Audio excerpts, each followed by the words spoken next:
काल जी घटना घडलेली आहे त्याबाबत काय नेमका गुन्हा दाखल झालेला आहे, किती जणांच्या विरोधात गुन्हा दाखल झालेला आहे, काय सांगाल?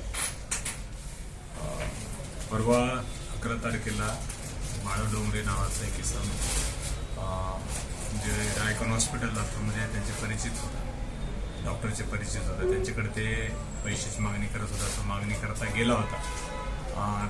त्याचा दुकानात राग धरून सदर डॉक्टर याने माळव डोंगरे यास गंभीर दुखापत करून मारहाण करून त्याला त्या ठिकाणी त्याचा खून केल्याबाबत गुन्हा आपला दाखल आहे.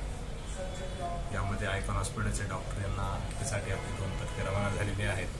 लवकरात लवकर त्यांना आपण त्या ठिकाणी अटक करणार आहोत. सर, किती जणांच्या विरोधात गुन्हा दाखल झाला आहे आणि त्यांची नावं काय काय? 2 जणांच्या विरोधात गुन्हा दाखल आहे. एक डॉक्टर प्रमोद घोगे आणि त्यांचे सोबतचे कलिग आहेत त्याचे अनिकेत मुंडे, या दोघांवर गुन्हा दाखल झाले.